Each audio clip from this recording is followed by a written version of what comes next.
So, 2020-ish, 10 years in your future, wrong continent, free, I will admit, but it's not a massive overshoot. Why are those people waving at us? Because, Amy, you're not social distancing or wearing a mask. Well, hello there, and welcome to class. Today we will turn our books to the Doctor Who episode, Hungry Earth. And right off the bat, I'm going to get started with my episode ranking. This episode, I liked quite a bit. 4 stars. Very good episode. I really did like it. And now I'm going to tell you why in discussing everything I liked in this episode. That is right here. So, the first thing is splitting up Amy and the Doctor and Rory in the beginning of this episode. Wonderful. I liked it quite a bit. And then the premise of bodies going missing from the graveyard. Again, very good. I quite liked that. The Doctor saying the Earth feels wrong, I think is pretty cool. The idea that the Doctor just sort of has like these extra sort of senses, I quite like. And it goes back to when Eccleston told Rose he can feel the ground moving underneath his feet. I can feel it. The turn of the Earth. The ground beneath our feet is spinning at 1,000 miles an hour, and the entire planet is hurtling around the sun at 67,000 miles an hour, and I can feel it. I just thought that was a neat little sort of callback in a way.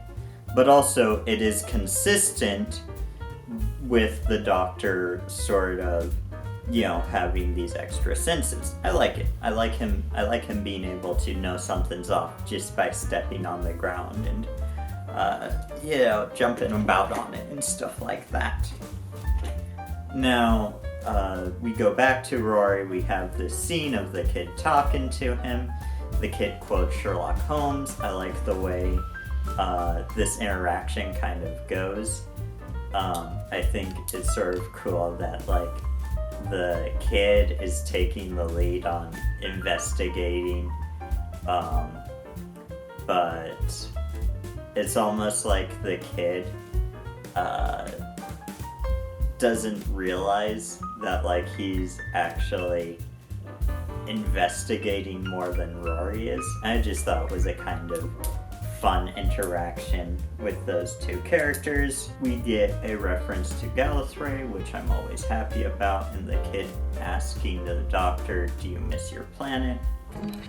Lovely place to grow up round here. Suppose. I want to live in a city one day. As soon as I'm old enough, I'll be off. I was the same where I grew up. Did you get away? Yeah. Do you ever miss it? So much. Very good, like it quite a bit. And then there's one more thing I wanted to mention that is kind of more of a visual thing, and it's just the shot of the mother finding the kid's headphones after he's been taken. I like that shot quite a bit. I think it's sort of just a neat little way to show the kid has been taken. And it's a kind of neat shot there. Those are all the things that I liked in this episode. Aside from the most absolutely fantastic thing in this episode, which I'm going to share now. Absolutely fantastic. And that is this line from the Doctor. Look at that! Perfect! Dyslexia never stopped Da Vinci or Einstein, it's not stopping you.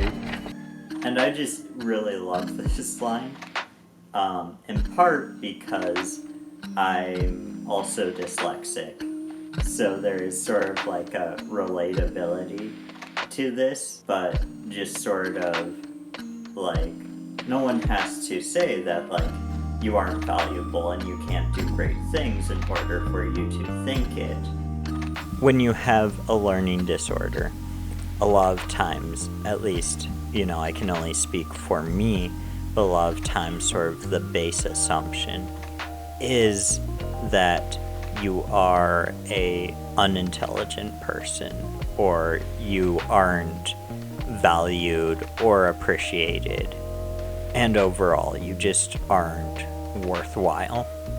And like, there might be things you're good at, but the things that kids are supposed to be able to do, like reading or potentially numbers, if you also struggle with math, if you can't do that, right, like, no one has to say, oh, you're a stupid person, right? Like, no one has to tell you that. A lot of times that will be the base assumption, and that's why I think this line from the doctor was so good, is because a lot of people just don't see how much they're actually capable of, and how much they do have to offer.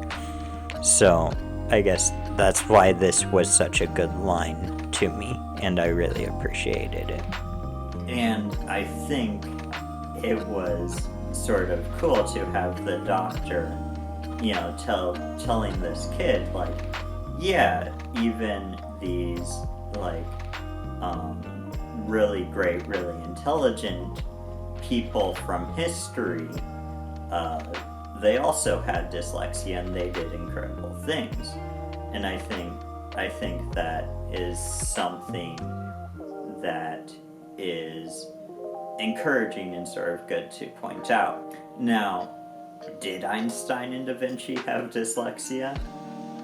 I mean, it's a little up in the air, because obviously they weren't diagnosing people with dyslexia until more recently, but they definitely had a different learning style than maybe most people would have. And Da Vinci famously would misspell words and like write things backwards and stuff like that.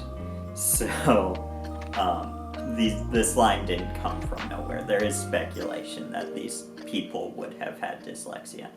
Anyway, I just thought that was great. I thought it was a great line, and I liked it quite a bit. So, with that being said, I'm going to jump right on to the moral of this story.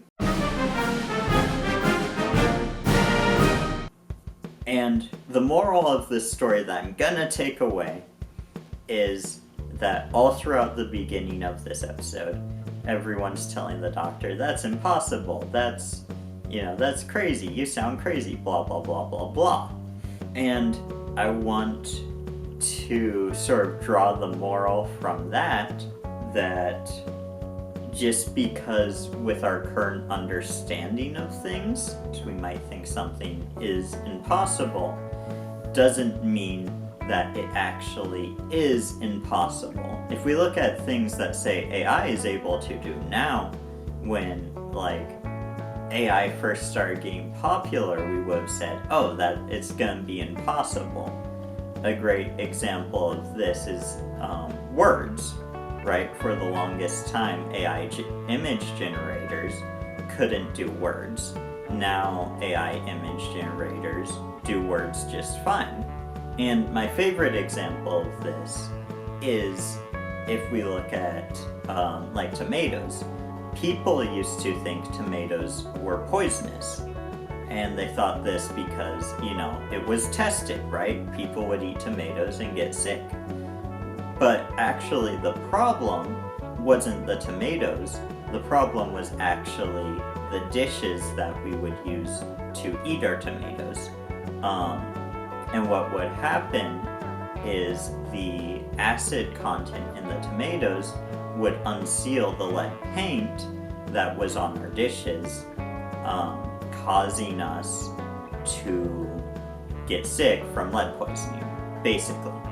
And I guess my point by bringing this up is that a lot of times we think, oh, this is absolutely true, it's been tested, blah, blah, blah, we know how this sort of thing works.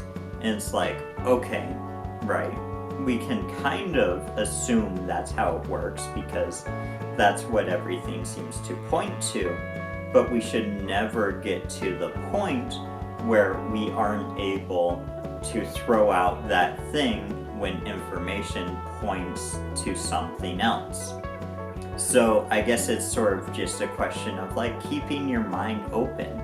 Just because from your understanding all of these things seem to point to this way doesn't mean that there can't be something you're missing, right? And I think humanity needs to get better at understanding that and stop pretending like we actually know everything. Because, you know, I can guarantee as life goes on, there's going to be more and more things that we've sort of been taught and just sort of taken as factual that we're going to look back at and be like, oh, actually, we were wrong. With that being said, this is where I'm going to close out the video. Thank you for watching. Class dismissed.